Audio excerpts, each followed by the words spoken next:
on the track. Let's take a quick peek. I didn't give them microphones, but you could probably still hear them a little bit. Let's take a look at the track. So there we go. The guys are... now I know what camera that is. They're running some laps in the background, and I'm pretty excited because I've been talking to Ray Lego for probably, I don't know, 3 or 4 months, maybe even longer, about coming on the show.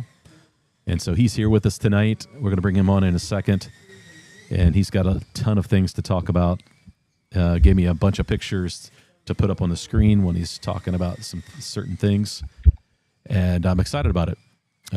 One, Ray and some guys from his area are coming to the AMSCO race, so we'll get a chance to meet them in person. And he reached out a few weeks ago and he said, hey, I want to come on the live stream and talk some crap about the AMSCO race. And I was like, let's go, let's do it. So I'm excited about that. So let's see who's in the chat, and then we will bring Ray on. So DeFingers, happy St. Patty's Day. Brad, HSF, is in the house. Chris Frater is in the chat and running laps in the background. We've got both Chris's in the house. Slightly Mad, welcome. Let's see.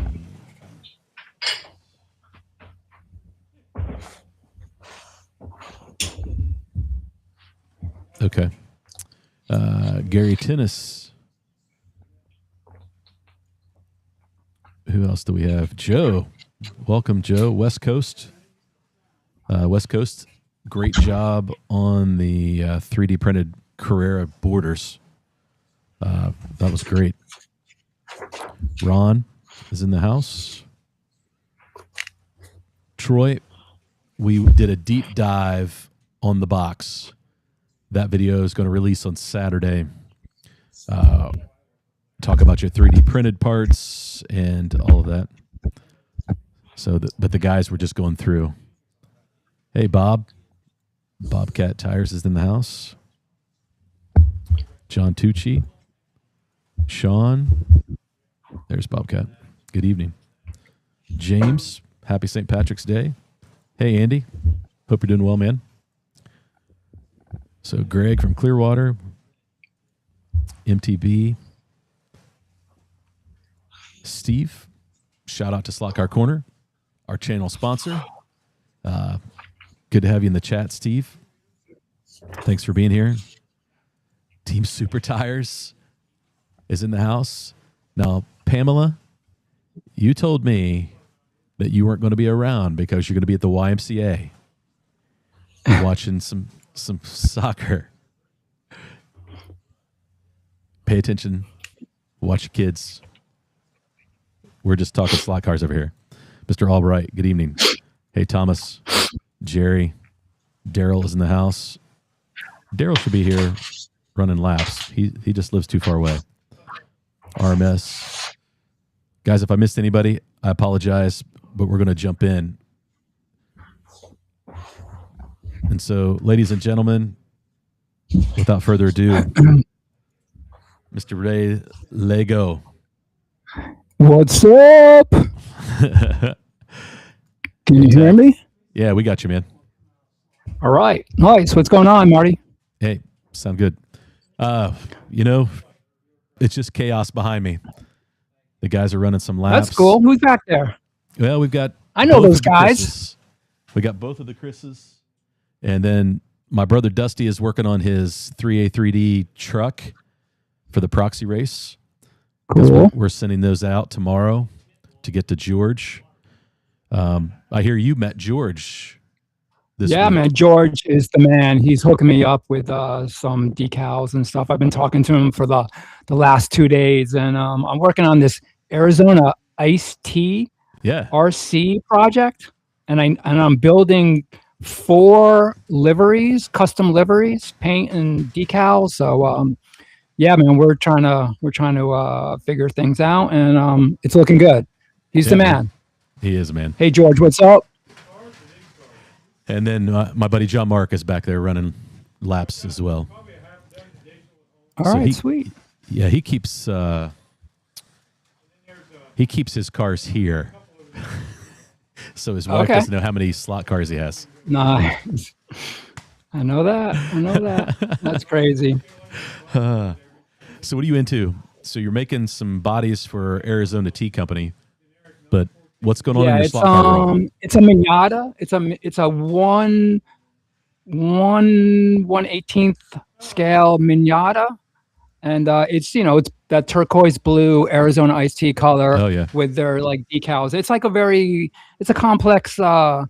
A lot of like flowers and colors, and a very short window for me to get it done. So it's for a film shoot in New Jersey on the 31st with my friend Randy Salvin from the Oh Yeah Drones company.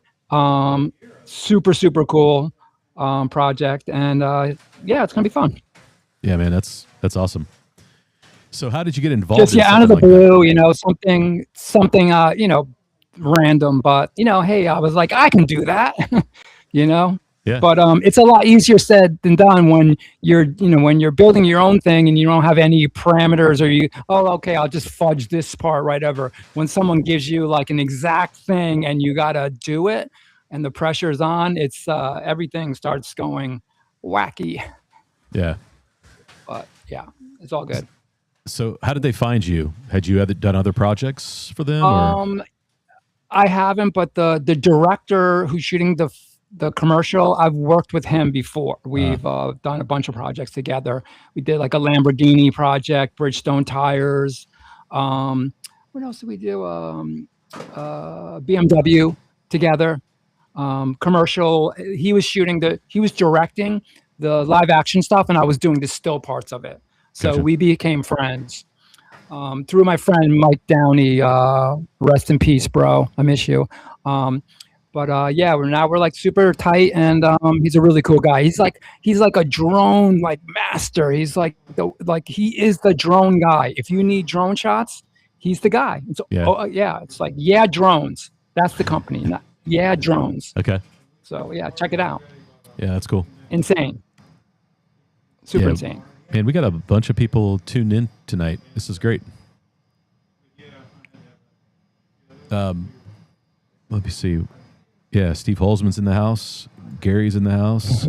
Dave from the across the pond over in Australia, building a fantastic wood track, and ran some laps on it for the first time on Monday night, I think, and it looked great.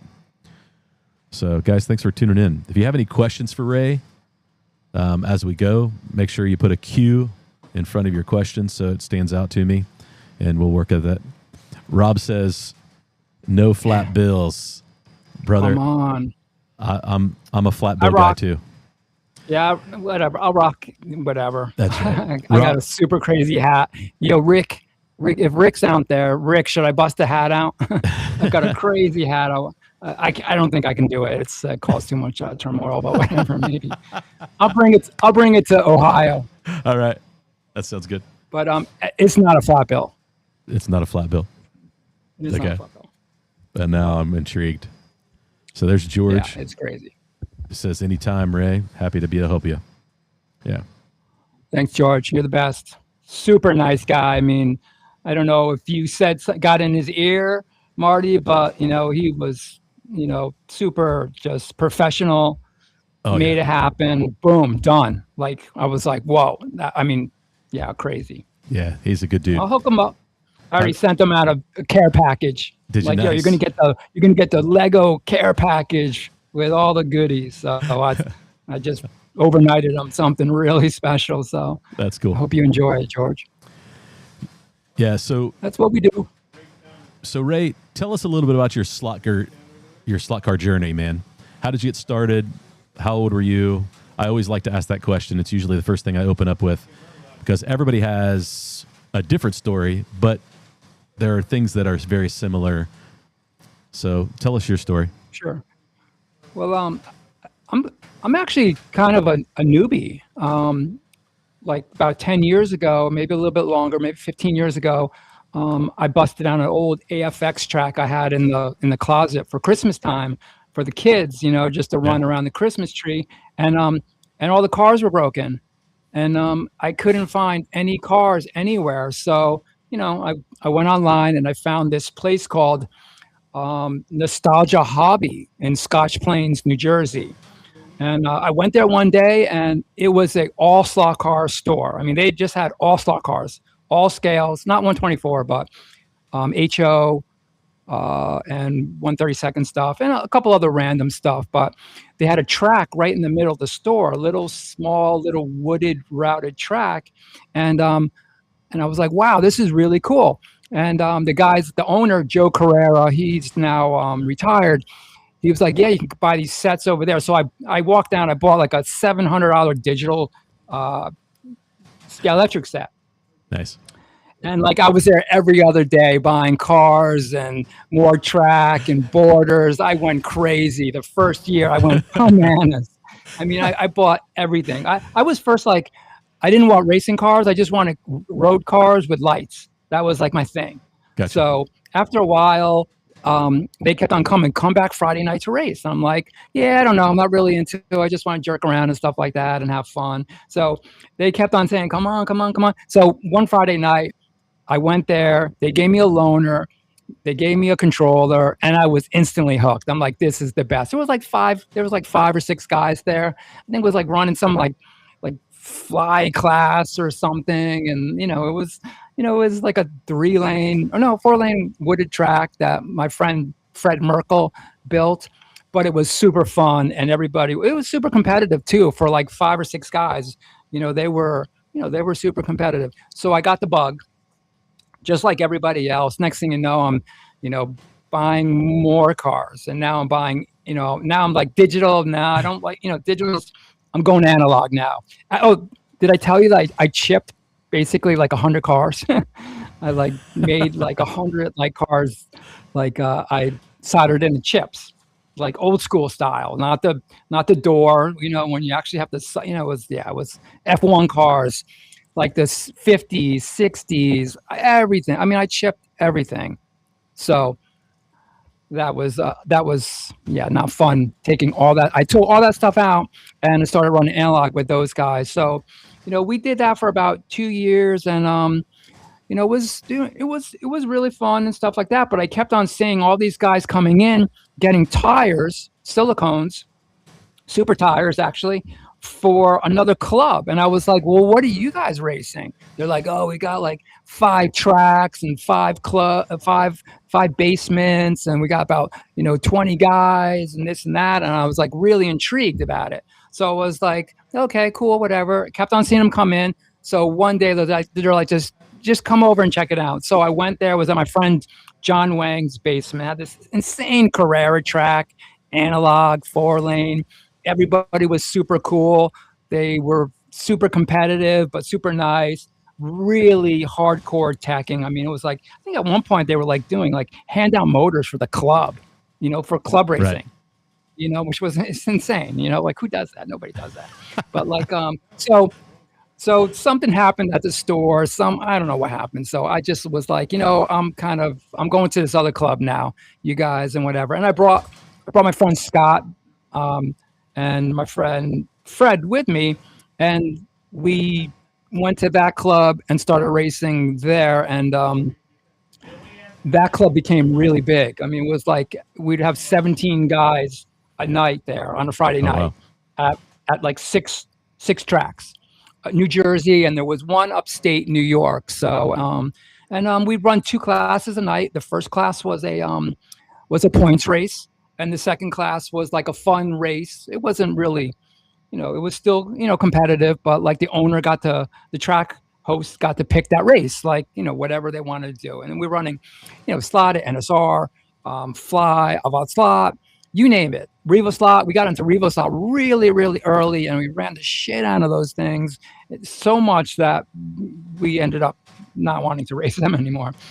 But so I did that for like 10 years, and about 7 years. I was the president for a little bit, or not the president, I'm vice president for a bit. And then that kind of just, the store closed. So that was like our feeder group to the club. So the club just kind of dwindled, and we lost, like we lost tracks during COVID, and then we lost a lot of guys just because of age, for whatever reason, cancer. Yeah. Wow. Just dying. We had a lot of old timers. Yeah. And we had a couple young kids, but it was not enough young kids. And the store was the way we got the young kids. Without the store, the club just fizzled out. So now my direction is big races like Electric Dreams, Nationals, Ohio, AMSCO. AMSCO, did I say that right? AMSCO? Is it AMSCO? Okay. That sounded weird coming out of my mouth. AMSCO. Oh, there you go. No, you got AMSCO. Okay, but so now I just want to do big races and concentrate on like the bigger races. So I'm done kind of right now with club racing, and I really love that the 100 guys and the qualifying, and one wrong thing, a loose wire or whatever, and you're done. It's like the pressure is what drives me. I love that. Like, that's why I love qualifying more than I love racing, because that getting up there in front of everybody and like, all right, you got 1 minute to make it happen. I mean, that's like insane. I love that shit. Yeah. But anyway, it's fun. It's fun. Yeah, it's fun. Yeah. And most of the guys are really cool. I mean, they're all really cool. And like, I mean, like Electric Dreams, I mean, that place is incredible. I mean, Marco and Scott Bader, I mean, they put on a race. I mean, it's fantastic. Like next level, man. It's really cool. Marco keeps giving me a hard time because I haven't made it out there yet. And so I'm hoping 2026 this fall to get out for a race, because one, I want to see the place, and then he keeps telling me that like it's the premier event, right? And I think that we could go out there streaming standpoint, because they knock it out of the park. They set the bar pretty high. But I'm excited about the AMSCO race. I think that we're kind of using that in what Marco and those guys do as a benchmark, and we want to bring that to this side of the map, right? So they do. I think so. I mean, plastic for the plastic. It's going to be great. I love the whatever, but the AMSCO race is going to be next level. It's probably going to be like 100 people there. I mean, it's going to be crazy. It's going to be real. Tire, and just like you don't know the track, there's like a million different options to tune the car, what car to even pick. I mean,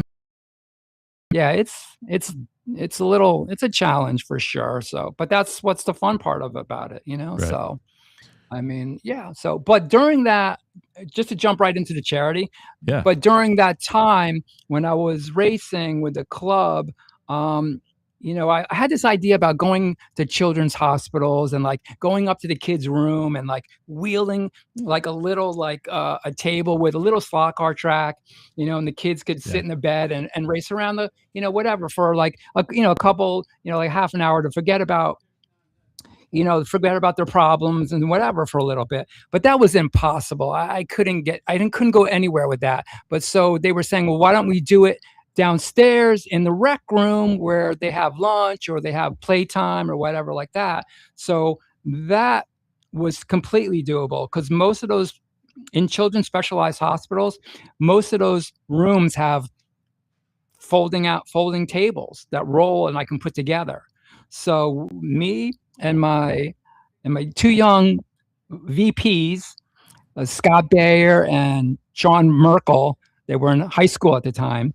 They were like my, helpers.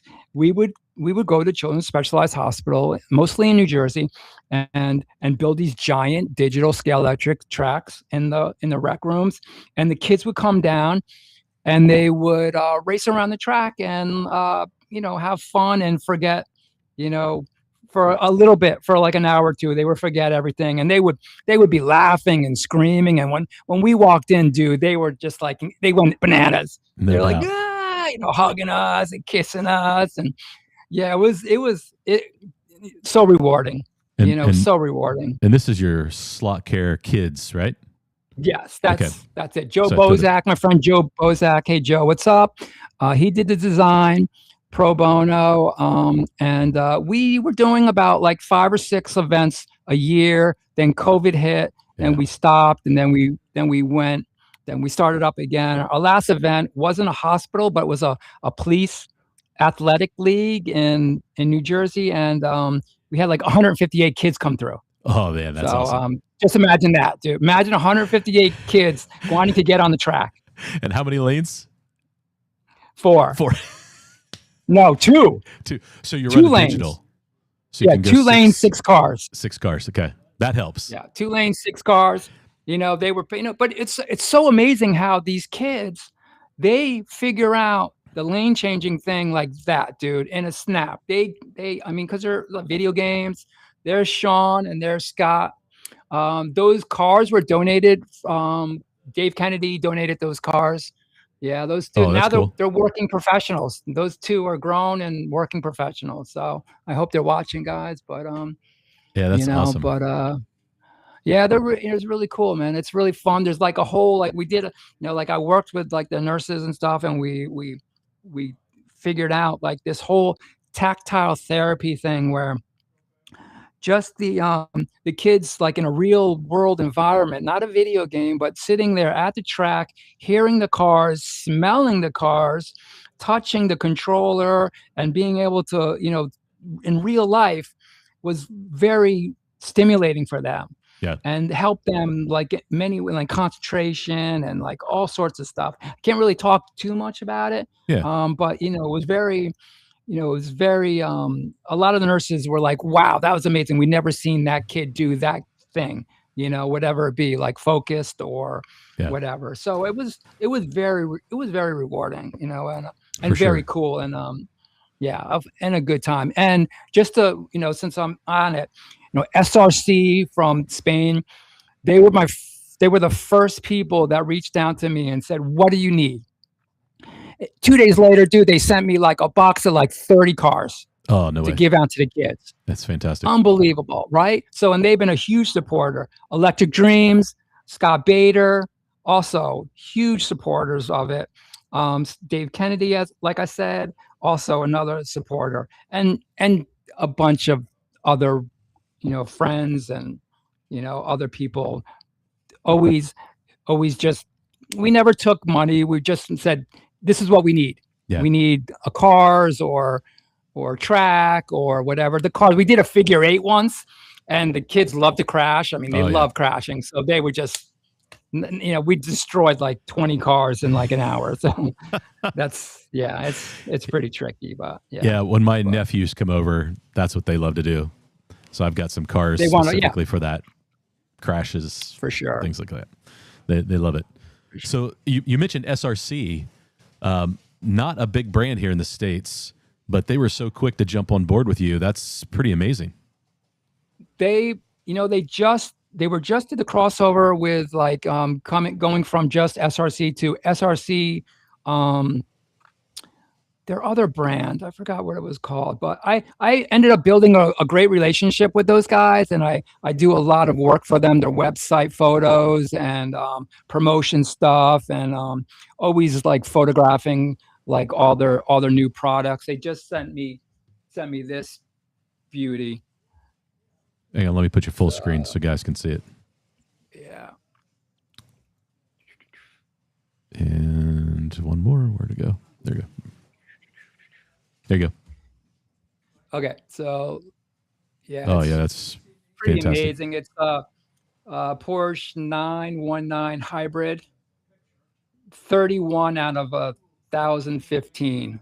But it's got that crazy chassis. Oh wow. A super flexible chassis. Super cool. I mean, I think these guys were the first ones doing like this kind of cutout chassis. Yeah. kind of hard to get this thing. No, you're there good. You go. That looks good on screen. You know, but yeah, but really cool, and they rip, dude. They rip so hard. I mean, they really do. They're sick, and they're like they do one version to collect and one version to race. This is this one is, I think this one's I don't know. I don't know what this one is, but usually it's got a full interior. If it's the collecting model, but yeah, they're super hard to get, super expensive here in the States. But I don't know. I guess, they're sold out mostly. On their website. This stuff doesn't last more than long. It's they only make it 1,000 of each, which I guess is standard. But but super cool. Thank you, SRC. Yeah, shout out to SRC. I have, let's see, what SRC do I have? I have a white kit that is like their first hypercar that they made. And it's fantastic. I love that car. But super lightweight. Like you said, the chassis is just like Swiss cheese. They try to make it super light. Yeah, I mean, I think they're some sort of a Fly offshoot. I'm not 100% sure if that's true or not, but I think someone came from Fly or something. But they have their bodies, or they were the first ones to do the two-piece body. Yeah. And they have the pivot and the full suspension. Everything comes like trick, super trick. I mean, yeah, it's full of hop-up hollow parts. axles, graphite front axle, two-piece front wheel. I mean, if you go on the website, just look at these things, are like insane. I mean, they're ready to go. You don't just have to put on your tire and go. But really nice anyway. Yeah, Michelin, man, that car is so good. Car. I mean, the motor with those motors. Whoa, hard to beat that car. Yeah, it's fantastic. Yeah, here's a look at the chassis. Yeah, thing looks good. Yeah, but now everybody does that, right? Right. That was like 5 years ago. They were doing that, But now it seems like everybody, Well, I mean, I think the companies that are serious about racing understand that they're wanting to improve their chassis, and so that's the next level, right? Is for getting sure. things light. Look at this. We see it from NSR. Like super nice, like gold certificate they give you. I mean, it's just they go the extra mile. They go a little extra, extras. Love the little extras. Yeah, I think those are fantastic. And all the rally cars are really cool. They do a bunch of really cool 4-wheel drive rally cars, which are, so not popular in the States, but they're so cool. They're huge, and they do these races there on a 2-lane rally track. They'll have 10 tracks, and you're racing the clock. Right. Not your competitor, and you just go from track to track to track, laying down your fastest times, and it's I think it's a really cool way to race, because you don't really need to have this huge 4-lane or 8-lane or whatever. You can build a couple little 2-lane tracks and do a rally series, and nobody really does that. I don't know if you have that rally track photo I sent you in my garage, but let me look for it. Yeah, I tried to get some people into it, but nobody was having it. Can you make that full screen, dude? Is that possible? Let me see. It's okay if you can't, but yeah. So that's in my garage. Check out my garage. My wife's father was a mechanic, and it's just got crazy stuff everywhere. Let's see. That's as big as it's going to let me. All right, that's cool. But you can kind of see if you. Yeah, it looks good. Yeah, that's a Avant slot with a Mitos metal chassis. I mean, insane. I mean, those chassis are they're really cool. That's like an SRC website photo. Yeah. On my friend's Fred Merkel's 3-lane wood track, really small, really cool. Track. Every Friday night, we'd be there racing and stuff like that. It's dude, super cool. The photography you do is phenomenal. Yeah, I've been hooking up all the boys with the lighting scheme. What I do, I mean, should have talked about it, but all I do is I get an Amazon little LED light and those little clamps, those hardware clamps. I don't even know what you call them. And you just put it on the little LED light table, and it's like a stand almost. Yeah, I don't have one next to me, but I know Greg does it. Rick does it now, and it just it's like what we do in real photography, one-to-one scale photography. It's just a giant light over the whole entire car, so the whole car is lit. Yeah, it's the same concept. It's got that. It's like a pool table light, kind of. It's like light just. Now, do you cover it with like a shower curtain or anything to diffuse, or do you just roll with because the LED, and maybe I can do a little piece on it because I think it's got diffusion built into it. Yeah, it's pretty soft. It's pretty soft. It's pretty soft. So, but you can gobo it, go between. That's you could put little diffusers, or I use like little pieces of black to cut the light and stuff like that. But that'd be a great little piece for you to do, like the juice, the template, kind of like that. It's a kind of one of those like Lego tricks, that people make fun of me for doing, but whatever. Yeah. So my lighting. Who's laughing now? So my lighting now, I built my own soft boxes originally. I had some extra LED lights from my kitchen remodel, and I took a cardboard box, lined it with aluminum foil, and took a shower curtain, put over it. And I'm still using one on this side, but I have a regular light, like softbox lights here. And I steal that and put it on my track when I take my pictures now for my cars. So nice. I'm going to send you my little like trick. You're going to be like, wow, that's so simple. It costs like $25. Oh, that's fantastic. It. And it's just you don't have to hold it. You don't have to do anything. You put it right above the cars. It's self-standing. It's just it's fun. Yeah, that's cool. So Ray, you with your photography, you also do some articles for Slot Car Magazine, right? Yes, I do. I do them all pretty much. I do Slot Magazine, that's Scaletrix Magazine in the UK. Then I do Slot Magazine International. That's another UK magazine. And then there's it's not a slot, but it's a modeling thing, Scale Auto Magazine. I think I don't know, in Europe somewhere. And then there's a couple in the States that are digital only, and they're Slot Mods is one of them. And what is it called? Racing something. There's another one that went in hiatus, and then it's gonna come out again. But Model Racing Magazine, I think it was called. Okay. But like you could go to Barnes and Nobles and get both of those, Slot Magazine and that, like it was awesome. Like 2 slot car magazines at Barnes and Nobles. Still in print. Yeah. So cool. There's something about getting my hands on a magazine.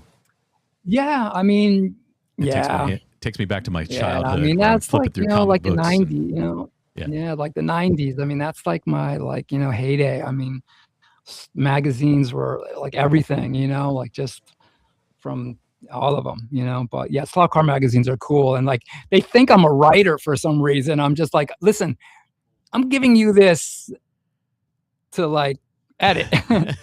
Please don't just take what I give you and just publish it, because I got a 3rd grade education. I can't write whatever, and I don't want to chat GBT it or whatever, make it sound like whatever, or whatever that is. But so whatever it is, what it is. I mean, so I threw up the I'm more like a emotional writer, or like try to like I don't care about grammar. I'm just trying to get it to what I'm feeling to the reader or whatever. So I don't know. But yeah, that's cool, man. Like, look at that little AMSCO article. Looks like a full-page ad. Yeah, it looks fantastic. And you can get this online, so it's real easy to subscribe. Yes, you can. Or buy one issue at a time. Yes, you can get a digital version of it for like it's probably like $3, or Pendle sells the hard copy. Okay. And yeah, and I think Pendle's is shipping to the States now. I think they stopped for a while, but they started again. So, Yeah. um, Yeah, I think and it's the yeah, digital is under $2. I went and looked.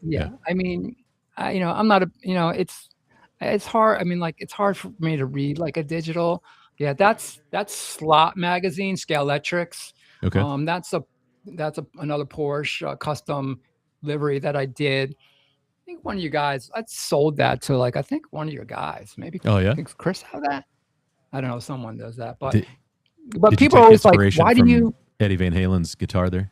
something? I was just like, I'm like during COVID, I did so many liveries and I did a lot of 124 stuff, and I was like a rivet counter, like Rick Ekoff, but like I got so burnt down over it working on a car for like 3 months. I was like, I'm done with like, I'm just doing fun stuff. Now I'm doing crazy, wacky stuff, just like the like the ghost car and, just like the dirty versions and stuff like that. I just, there's nothing better than just taking a brand new slot car and just like, sanding it and splatter paint on it and just letting it just rip, But, well, there's something to say about being able to use your creativeness in how you design a slot car and how it looks on the track, and it allows your personality to show, right?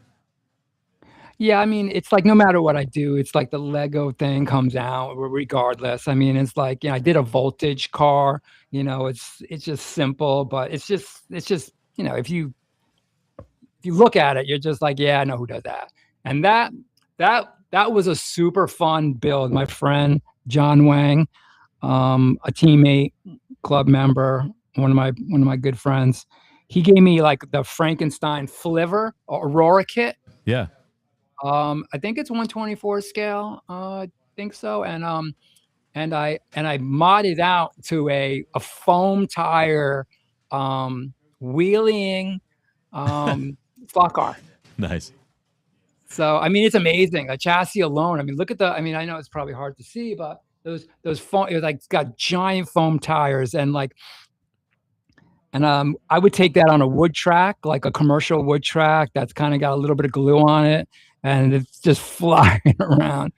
And the thing was, it was fast. It's got like a little like slotted motor, orange end bell in it, but like all brass chassis, just like I was doing tons of, that wasn't a COVID build, but during COVID, I was pumping them out, man. I was pumping them out. So, but yeah, there's the chassis. Look at that thing.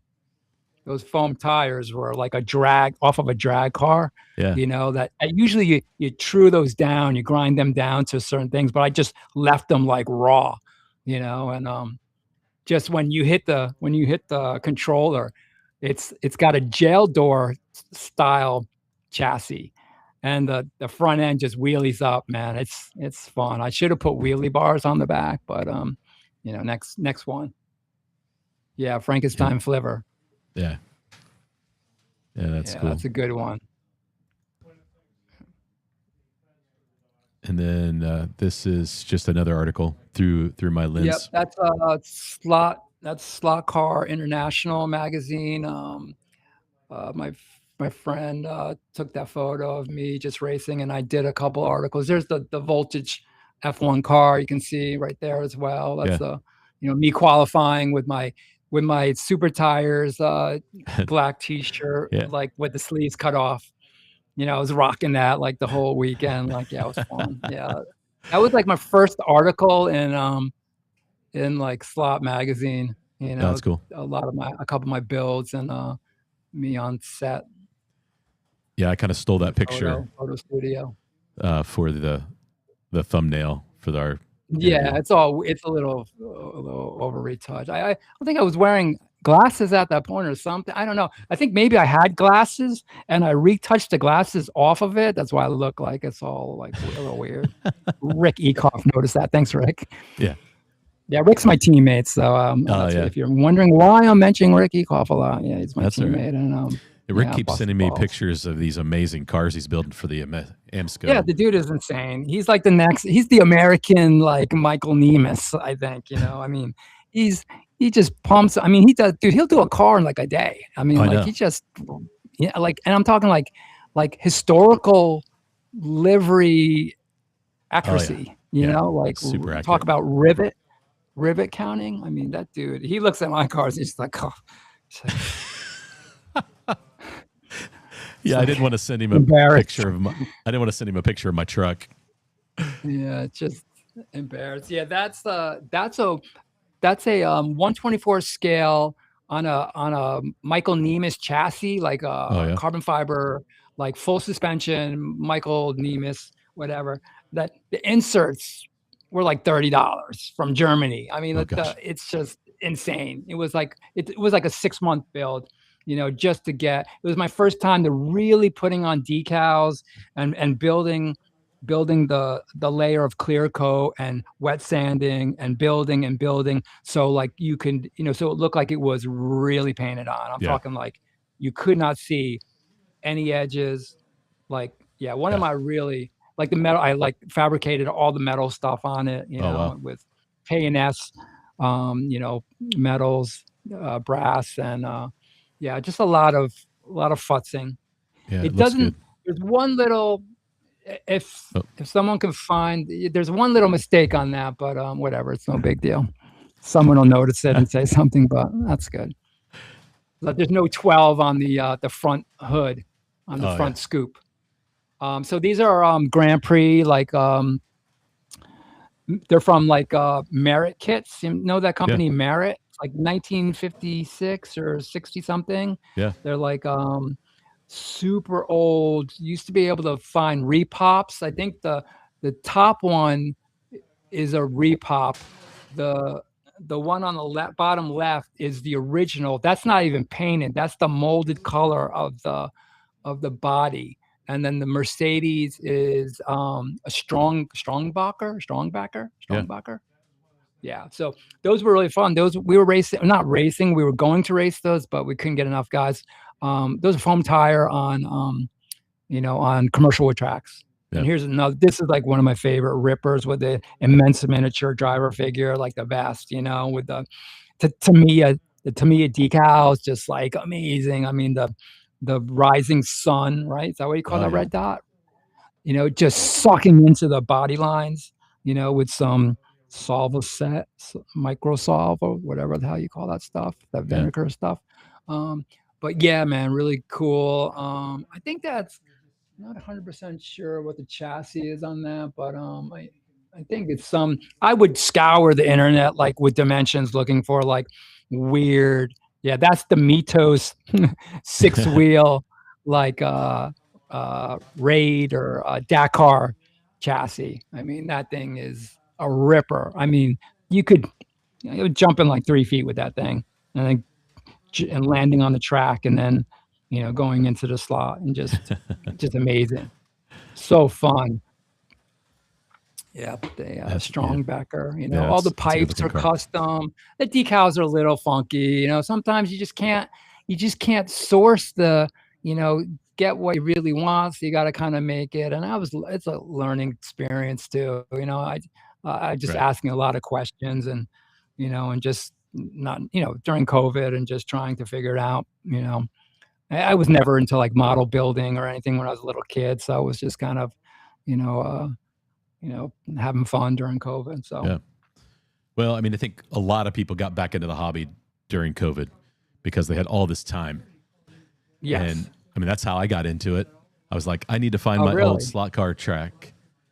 I've told this story a million times. I have somewhere a TCR track, the total control racing that is no slot. You can lane change. From the late 70s, early 80s. Nice. And my brother and I, we wore the cars out. And I moved into this old house and it has this huge basement. And my buddy Joe Mark is like, this would be an awesome place to build a slot car track. And about 5 days later, we had a slot car track on the floor, and it's been nonstop stop ever since. You ever hear that song, Total Control Racing? What is it? Sleaford Mods? What is it? Sleaford Mods? Yeah, it's a great song. Total Control Racing. The British like two-piece band. They do that song about the slot car racing. It's so awesome. That's funny. I remember there's some that really crazy from the commercial. There's some really crazy slot car stuff. When I was on Electric Dreams, like when it was like it was just like one guy at the counter and like a empty warehouse with the cars packed and so much like plastic you couldn't even see the cars. The guy at the front desk didn't know the difference between a angle winder and a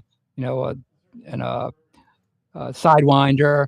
I met some guy there who was working on a film about slot car racing, and I saw it like a couple years ago. I'm gonna send you the link to it. It's pretty amazing because he was like, he wanted to get cars with like lights and sirens and stuff like that, and he went over to Big Lou's. You know Big Lou's in I think it's Culver City.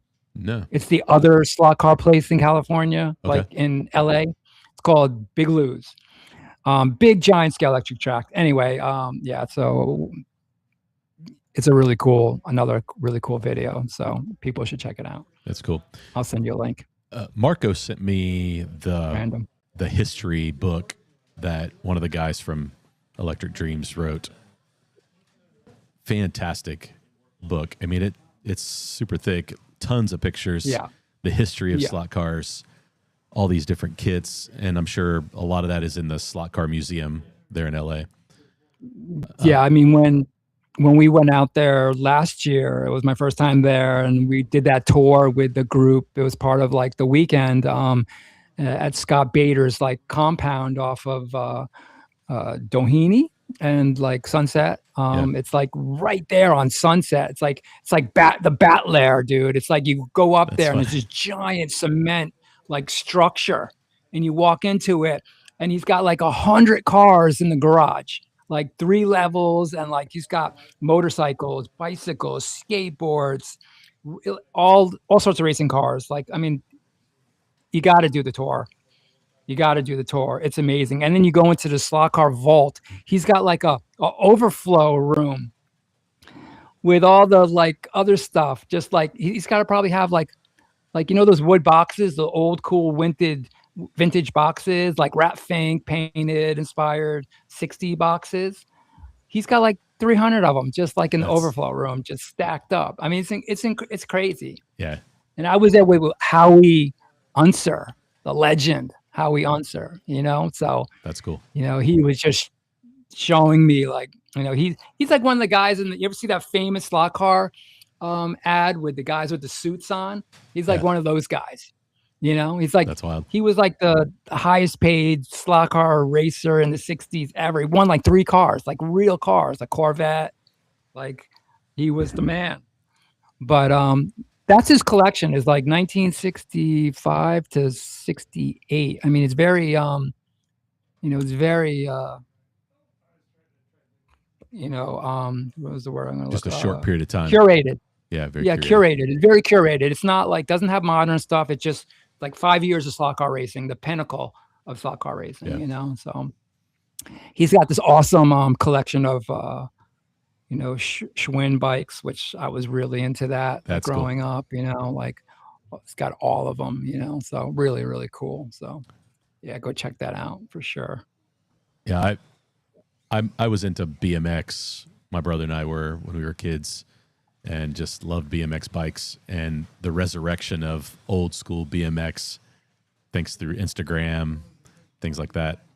I keep track of all that stuff. I love to follow those. Rick says, have Ray tell the Danger Clown car story. Oh, geez. Without any images, it's kind of hard, but whatever. So Doug, the other half of Magnetic Racing, Ian's buddy. Yeah. Doug, what's his last name? Edwards. Yeah. he showed up to the race and he forgot his body at his home, so he didn't have a body for it. So me and Rick got together and we fabricated this crazy clown car livery from these old decals Marco had. And without actually having a photo of the car, the story doesn't really go anywhere. But yeah, the car came out really cool. Maybe we'll post it somewhere else. But yeah, me and Rick, we were in the hotel room spraying like lacquer, in the room and like in the hallway and gassing out everybody. It was insane. But we did it really quick and it came out really great. And he loved it. And we had a good time doing it. Doug told me about it. Yeah, offline. Yeah, so it was like a a running theme joke, like the Danger Clown car, but so there's a big question in the chat. Actually, where can they get those hats that you're wearing? Someplace? Do you sell merch? No, okay. I don't have any left, but next run I could offer people some hats, but I always have stickers. Anybody, I always carry around like a knapsack full of stickers. Slotboys, So you'll have some all my AMSCO race. endeavors. Oh yeah, I'll have tons of stuff. I'll have tons of giveaway stuff. I always like to make people. Stickers are the best way to get in front of people. And I have a couple of my sponsors, Voltage and Danger Snacks, the spicy candy. Super Tires always flows me tons of like stickers and stuff, and a bunch of couple of record companies and stuff like that cool. That sponsor me. So and sponsor us. Yeah, Kurt DeMars gives you a shout out. Says you got me a feature in Slot. Definitely highlight. Thanks. Yeah, dude, I got you. You gave me some good tip. He gave me the best tip ever, dude. Like glue your motor in. Yeah. Glue your motor in. I'm like, you can do that?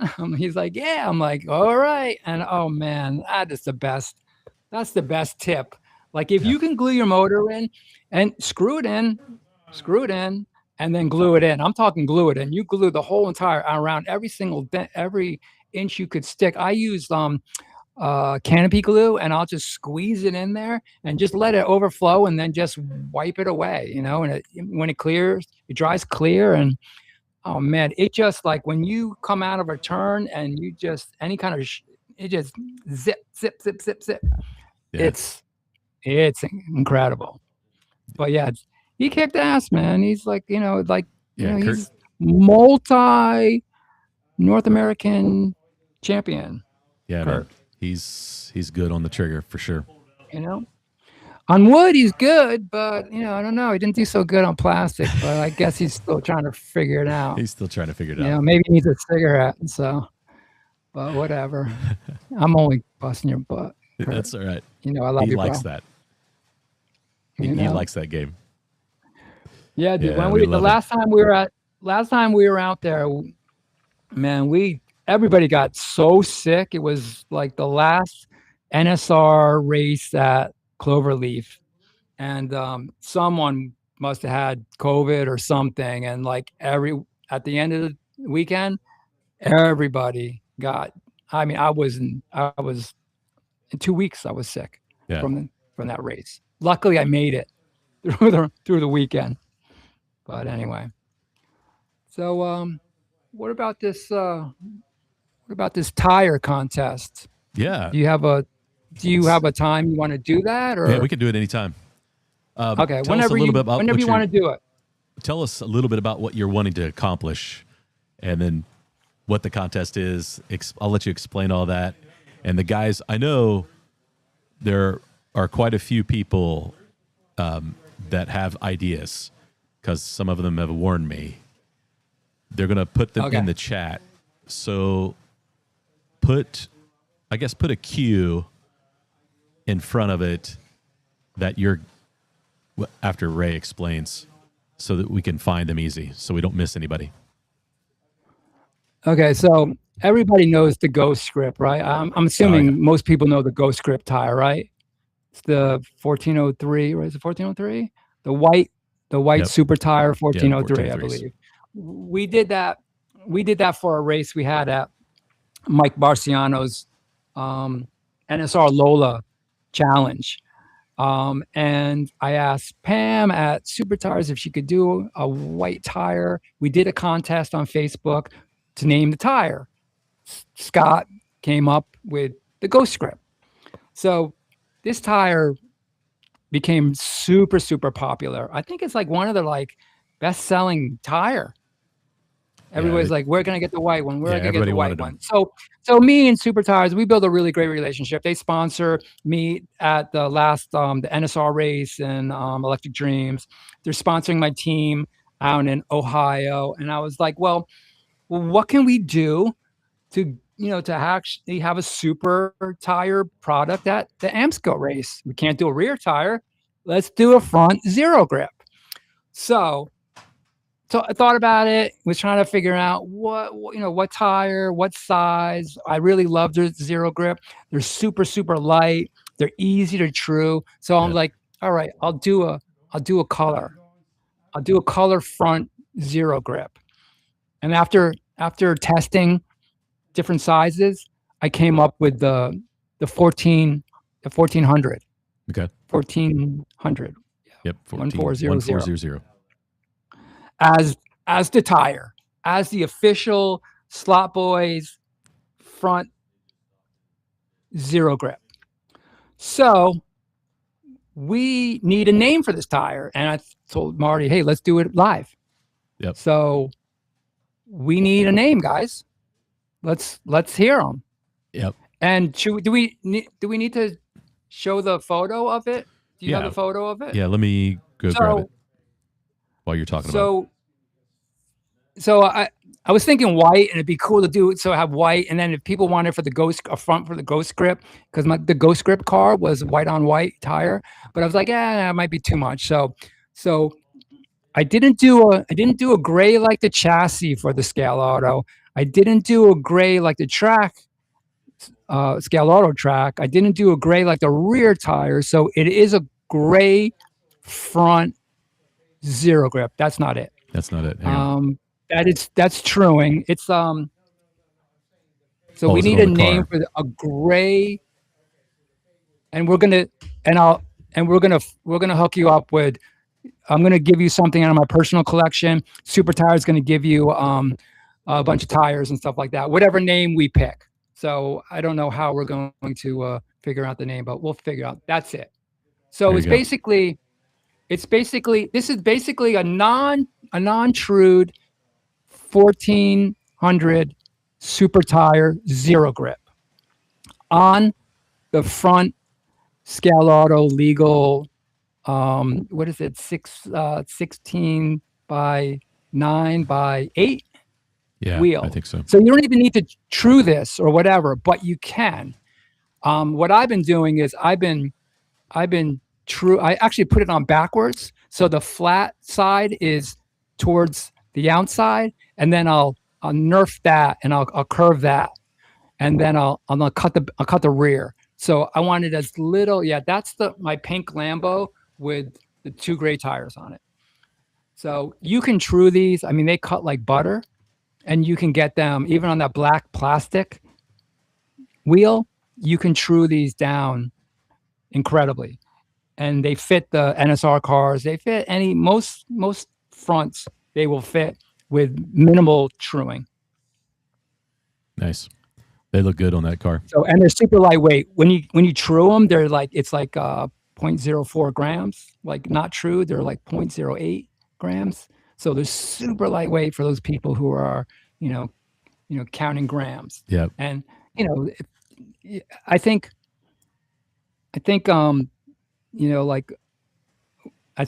street, word on the street is that, you're going to want your tires off the track for that big race, for the AMSCO race. So, so this tire is perfect because you can whittle that thing down to like, whoo. So cool. So here we go. Here's the first one. Oh, yeah. Here, let me put you full screen.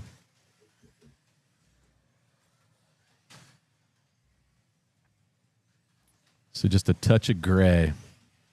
Yeah, it's not the gray of, it's not the gray. It's a different gray. It doesn't match the chassis, whatever. I wanted to kind of like offset a little bit. So yeah, I have my favorite.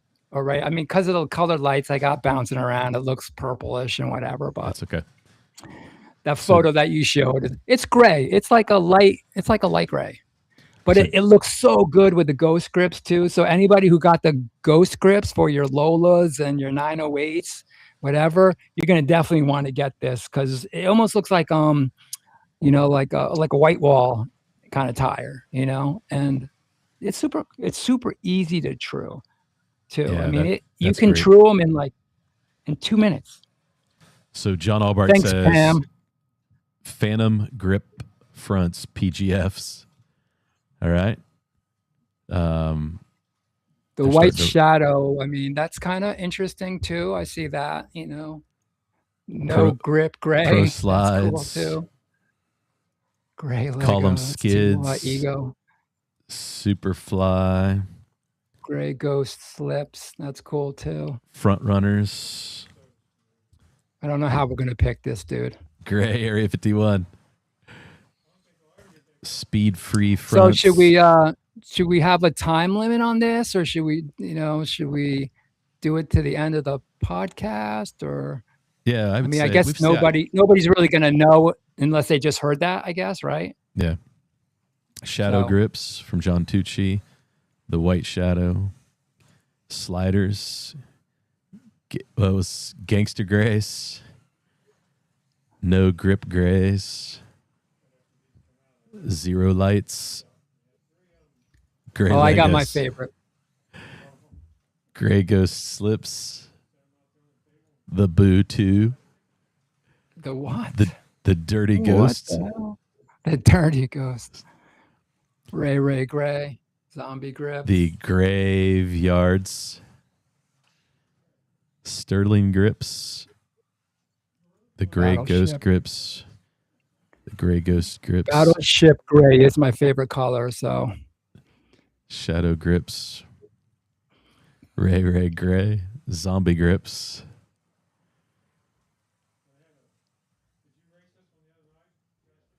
There's a bunch of good ones.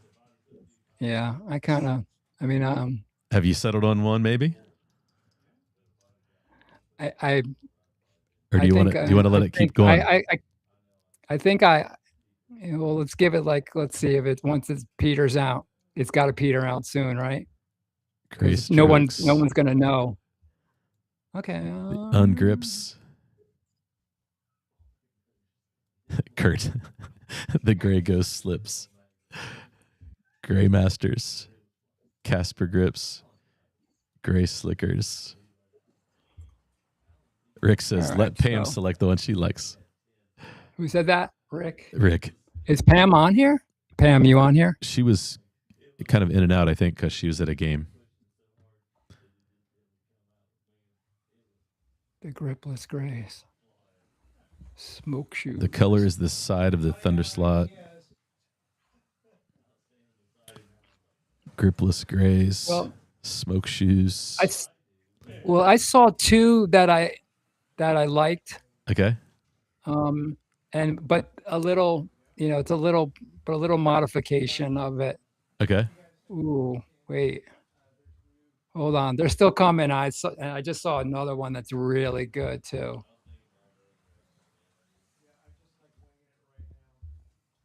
Kids slides. Okay, I got mine. Ghostbusters, Gray Shadows, Ghost Ship Gray, Smoke Shoes. I got it. You got it? All right. I think I got it. Okay, so I think we're going to call it. Well, we're going to call it. Where is it? Area 51 Raceway, North Carolina. Gray Shadow. Gray Shadows? The Gray Shadow. The Gray Shadow. Let me go back and That's cool, right? White Shadow. You see it?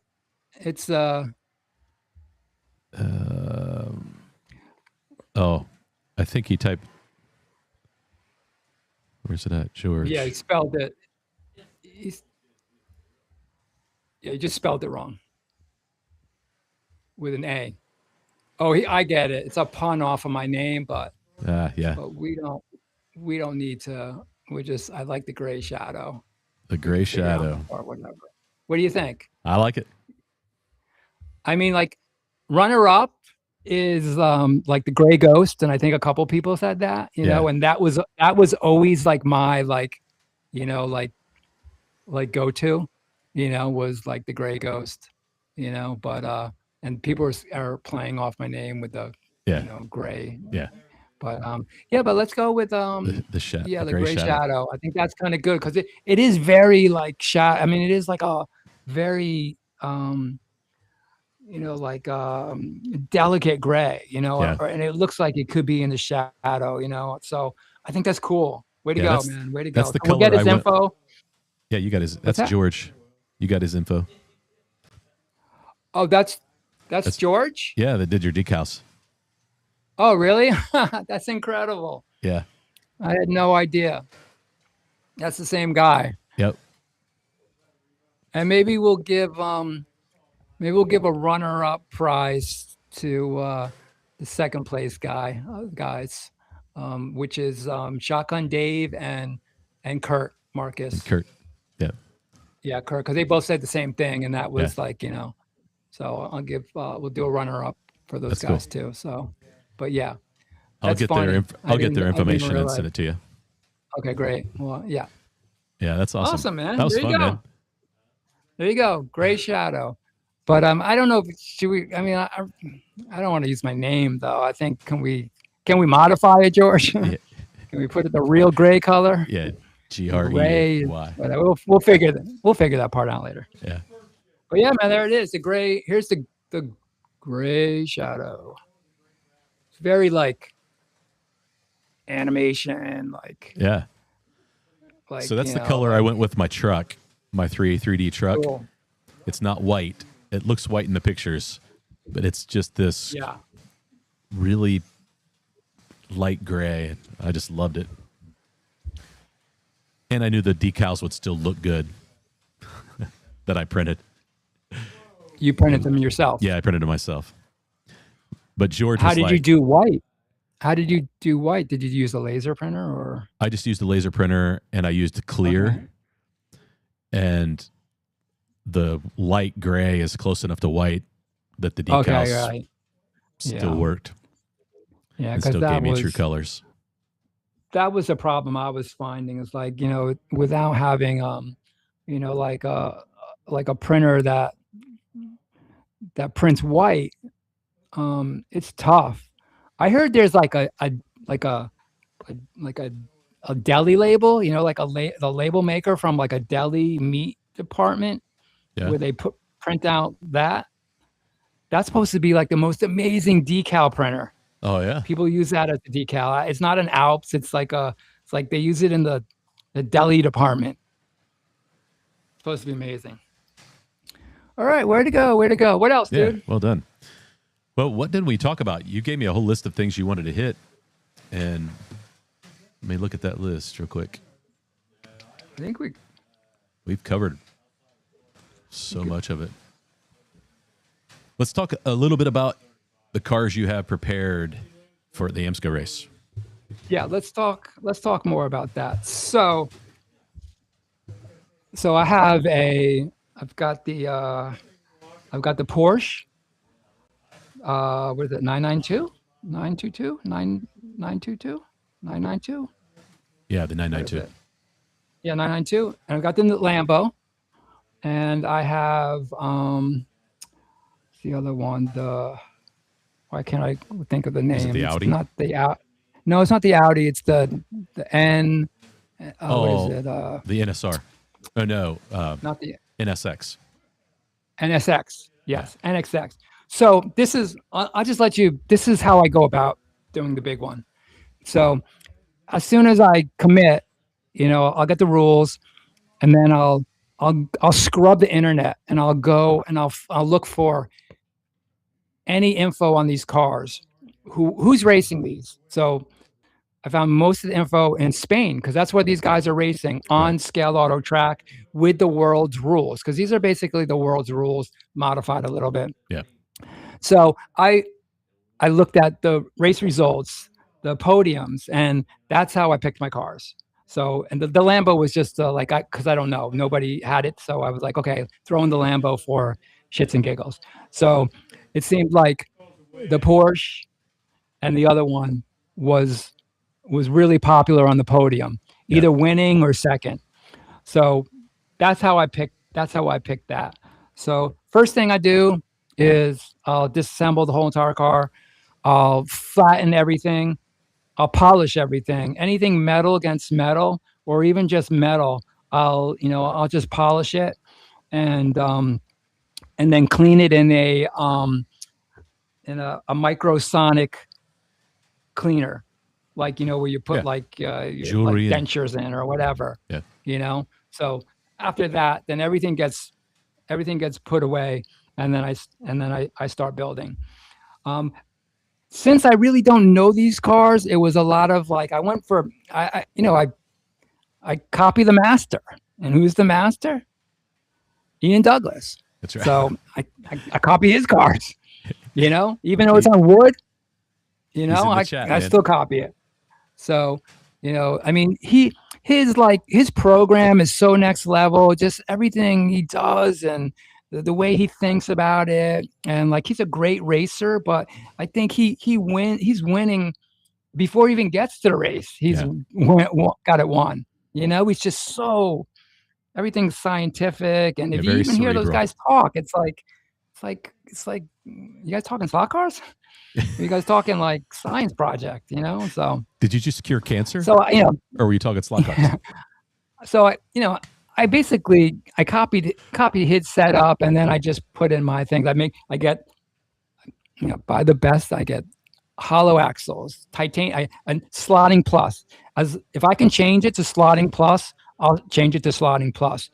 Change the wire slotting plus, the braid to wire slotting plus, all the screws, whatever I can change. The axles, hollow titanium slotting plus, and then I'll start to build from the pod and get everything kind of situated, and then mount the wheels and just kind of get a rolling chassis, and then I'll just kind of sit for a little bit and think about, how am I going to break this in? Do I want to break the motor in separately, or do I want to break the motor in on the car? And I usually like breaking the motor in the car on a roller, like one of those cheap slot car corner $150 rollers, that you get. Yeah. Because I can tell on the roller if the car is going to run good just by how it's reacting by giving it voltage. If I start going up with the voltage and it starts, hopping or whatever, or it starts getting whatever, then I know something's wrong. It's like bent or not flat, or something's binding, missing. Something's missing. Because when you do get it right and you put it on the roller, it just it's like a well machined. There's a sound watch. You're looking for. Yes, there is a Gear sound. Mesh is it right. is a sound. And I can hear it from, bushings. Yeah, I'll have it in my slot car room, and I'll be on the computer retouching and stuff, and I'll listen. I'll hear, and then all of a sudden, nothing. And then when I hear that nothing, I'm like, okay, we're close. Yeah. And since this has suspension, element of suspension, I'm telling you, man, it's gonna be. If you don't run suspension, I don't think the car's gonna be as good, with no suspension. Only a little bit of play in the back, like a millimeter, because everybody in Spain, they're running suspension. And I'm also copying the cars in Spain, except those guys don't give out any info, man. I try to hey man, what are you guys doing?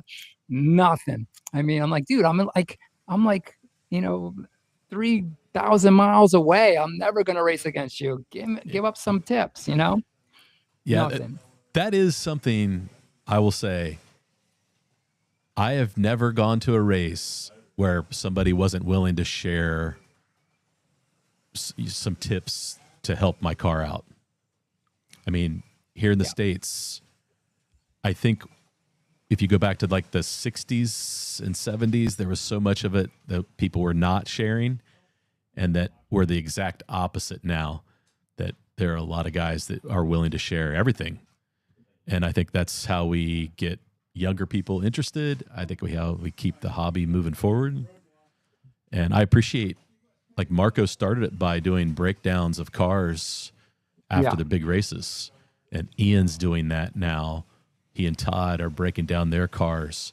And Steve and Greg are doing that with me. And I think that that's super important for the hobby. Yeah, a lot of people will be like, "Oh, don't give away your secrets." But I'm like, there's no secrets, man. Yeah. This is just, it's the same tune. Yeah. You know, it really is the same tune. I mean, I'm not, you know, top 3 racer in those big races, but you know, like, you know, there's only so much you can really do. You know,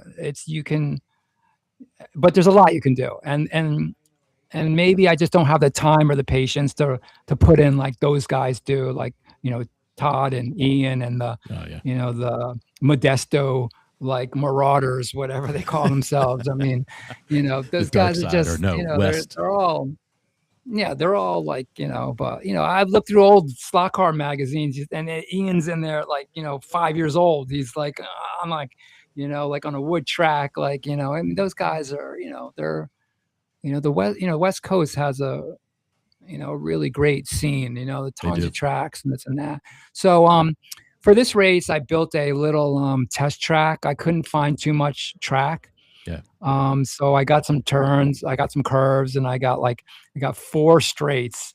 That's all I could find was 4 pieces of straight. So I have like a little paper clip, maybe, not even, maybe a donut. I don't even know what it is. So I've been tuning off of that, and which is really great, because my last big races, I never even got to a track to tune. I was just on the roller, you know, and my cars is like, I pretty much think I can get it close there, and then the rest is just at the track tuning. But like with this race, you know, the 922, the Porsche is so, I think, going to be so strong. I'm almost want to put down my other cars and just do like 3 Porsches, because then I could change the gear ratios and have 3 different gear ratios or 3 different setups there, instead of like, you know, dicking around with a car that's just never going to be there, because you're not going to have time to tune. You're not going to have that much time to tune. I mean, you'll have a decent amount, but still, it's never going to be enough. You know, it's really never going to be enough. Yeah, you always go into the race, dude. Especially with 100. You think, just do the numbers, like 100 people, like, you know, going through 8 lanes or 16 lanes. 16 lanes. You know, like a full day, you're going to get what, 3 times around? Yeah, maybe. Well, they're working on a program to be able to organize the practice, so that you know exactly how much practice time you get, when you need to be there for practice, and then allow you, you know, just so everybody gets the same amount of practice. I think that's the key. Those guys are doing such a great job. I mean, I'm so excited for those guys to, you know, I know how hard this is to put something like this together, because I do, like, you know, a little weekend events with like 30 guys, and it's, you know, to do it right, it's a lot of work. And these guys are, you know, they want everybody to have fun, and, you know, and have a good experience, so they can continue doing this. So I know they're going to do a great job, and like, things are going to happen. They always do. I mean, like, you know, it's, you know, like, there haven't been a race where might have to restart a heat, or, you know, something happens, or, you know, whatever. But, you know, it's part of it. You know, you got to deal with it. You know, and the people who deal with it are, you know, are usually the people who are going to have a better time instead of, blah, blah, blah, because you see that a lot, in my club that, like, oh, I missed a lap, come on, man, or the power, it's down in power in my lane, that kind of stuff. And it's their braid. Yeah, sure. It's okay. Sure. We used to race to the lap counter was gospel, man. That was it. You missed a lap, you missed a lap. Whatever the lap counter said, that was it. Even if everybody saw it, it's just the way it was. Right. Gospel. And we said that's the rule was lap counter is gospel. Here you go. So, anyway. Greg says, but yeah, man, you just get the car. Here's a couple. Gluing in the motor is a good thing. Once you flatten everything, and I also like to warm up the set screws that going into the plastic so it doesn't tweak the plastic. That's another cool little, tech tip. I also like to run the rear wheels and the front wheels in a little bit. I don't want them to, go wide. Like a lot of times, I want to go super, super wide, but with the 8-lane track, you're going to have some radiuses, some turns there that are just going to be, ball busters, because that's just the nature of an 8-lane track. You're going to have a couple weird kinks, and so I want my track to like, be nice and, go through quick, and not. You have to make choices, right? Do you want to be great? You need to make choices. Do you want to be great in the inner lanes, better in the outer lanes? Make those choices. Try to find a happy medium so that you're good everywhere, but it's impossible to be good everywhere. And you got to be consistent. You can't overdrive. And when you watch like Ian Douglas drive, dude, his car looks like a Star Wars, like floating on the track. I mean, it's just amazing. And you look at him and he is driving it like it's he doesn't sweat. He doesn't, it's not a big deal. He's just driving it. So it's really important, whatever track you get onto, is to tune for that track that day. To really just don't settle for it. Just keep on go and keep on tuning until you can't, be the first one there and the last one to leave, and just keep on tuning it until, because all it takes is like a quarter of a turn of a screw and boom, you're the man, so it's and you want to slam that thing down as low as you can legally.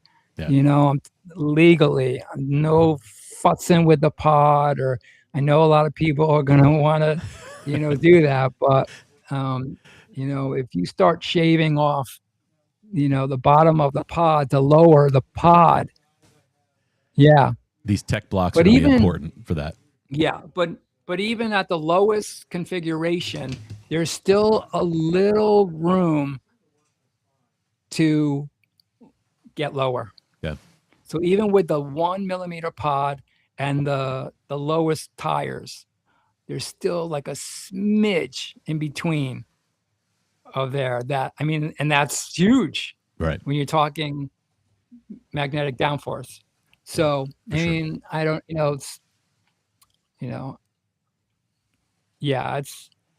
I know we have people that unfortunately, without really teching, they'll take advantage of that, and it all depends on track. Sometimes too low is not good. Too much magnet downforce is not good. You're just slow, cars that wants to stop and stuff. But yeah, it's going to be good, man. It's going to be fun. Rubber tires. Oh, hand out rubber tires is even better. I heard I'm loving that. I think that's a great choice because it impacts everybody the same, right? So it doesn't become a tire war. Right. Yeah. I understand guys are really good at it. I'm not great at it. Here's another one. Sorry, dude. Here's another one I just heard today. And I don't know if you know this, but like, I love the Monza wheel. It's a beautiful wheel with all those holes in it, and it's lightweight and it's beautiful and stuff like that. But someone was saying that because of all those holes, the tire is not really doesn't like have the grip to the rim as much as the cheaper, like, the stock, not the stock, but the regular one, the regular wheel. So, of course, I want the Monza. I've been hunting for the Monza wheels for like since whatever. I got the wrong size ones. I'm trying to find the other one, and every time I go, man, sold out. They're like, "Oh, LEB just got a batch. Get on, sold out. Stock Car Corner just got some, sold out." I mean, these guys, and you can only buy one at a time. I'm like, who's like, I'm like ordering it from like 5 different like Gmails and Hotmails. I'm busting up the old Hotmail accounts and ordering just to get another one. It's crazy, but yeah. So I mean, maybe there's something there. Maybe since you can't glue the tire on, I mean, I could see that the less surface area touching the inside of the wheel. I don't know. So we'll see. It's another thing to think about. Yeah, it's gonna be fun. It's gonna be crazy, man. It's gonna be good to see you guys. And the first round, I'll buy the first round of Bumpy Cake for everybody. So get everybody addicted to that. That's right. Oh man, that's gonna be fun. I'm looking forward to the race. I'm looking forward to the live stream. So you're gonna have to come on for a minute. Dude. Yeah, we could chat, dude. That's gonna be good. I'm excited that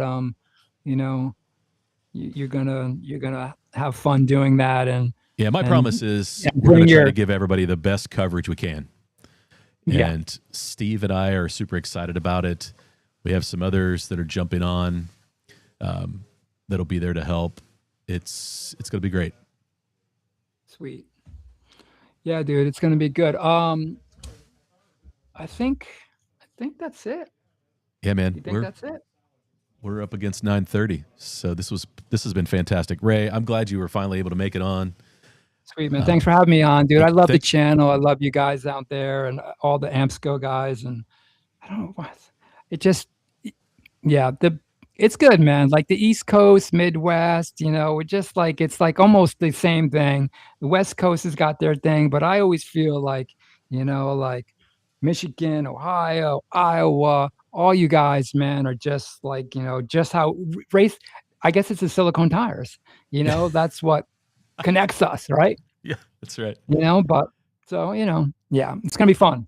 It'll be great. Oh, and I'm going to be, so everybody who's racing, I'm going to be doing a photo feature for 2 magazines, one for a slot car magazine and one for like a national, I can't announce it yet, but one for a national magazine, a car magazine. But so it's going to be covered that's awesome. Pretty nicely. So the key to that is the concourse contest is going to be super important.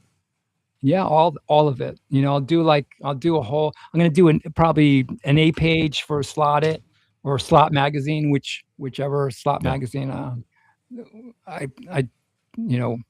decide to go with. I know Skeletrix had some weird thing going on this last couple or whatever. So I think they stopped the magazine for a little bit, but now they're back on. So yeah, it's a little, I don't understand what's going on, but and I'll do like, we'll make it look nice, man. Like make it look nice. And so bring out your team colors and everybody look super pro. And that's right. Make sure you take care of your nose and ear hairs, so I don't have to spend like 5 hours retouching that shit out. That's right. Make sure everybody looks good. Fresh haircuts. Nah, whatever. It's all good. Collars popped. Yeah, it's gonna be fun, man. I'm excited. So I got to get on my cars, man. I'm so behind, but whatever. It's all good. I've seen one last thing. I've seen people buy a car at the event, put it together, and kick ass. So I mean, you could spend like 6 months on it. You could spend half an hour on it. Yeah. So. Well, Ray, man, how can guys get a hold of you? How do they? If guys need to get a hold of you, how do they find you on Facebook? Yeah, just Ray, Ray Lego anywhere. Just punch that in, and my, Instagram or raylego.com is my Gmail. I mean, raylego@gmail.com is my email. My website's raylego.com or cutthefatfilms.com. But if you just punch in Ray Lego photographer, you'll get my contact info. Yeah. So, I did have one last question. Sure. You sent a logo, the chicken finger. What's that all about? The chicken finger. Well, the chicken finger was a two finger trigger that I made before you could get it for like the DeFalco or Third Eye, because you couldn't, like, years when it first came out, you couldn't. It was only one trigger. Right. So when I was always like, that little thing, man, my finger gets pinched, and I hated it. It's like I couldn't whatever. So the chicken finger was basically a like a little brass extension or aluminum extension with like a little, like had a little spring action to it, and I was making them do like 4 inches long for people, and they were just like, it was hilarious. But the chicken finger, but soon after I made it, everybody was like, you should market that. And as soon as that, then, everybody started making like the real deal. So, but now you can get them 5 different ways, That's right. 3D printing, on, snap on. Yeah. So it's crazy. Yeah. Well, Ray, thanks for what you do for Slot Care Kids, man. That's awesome. Thanks for sharing that story. I really appreciate it. Go ahead.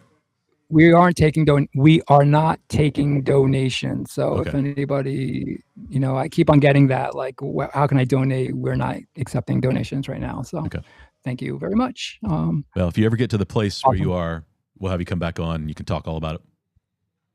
Thank you, man. Yeah, man. Thank you. So thanks for joining us tonight. And we're going to close things out. And like I always say, let's go have some fun racing. We're going to have some fun. All righty. Right. Sweet. Ray, thanks, man. Guys, Thanks, we'll see you next week. Thanks, everybody.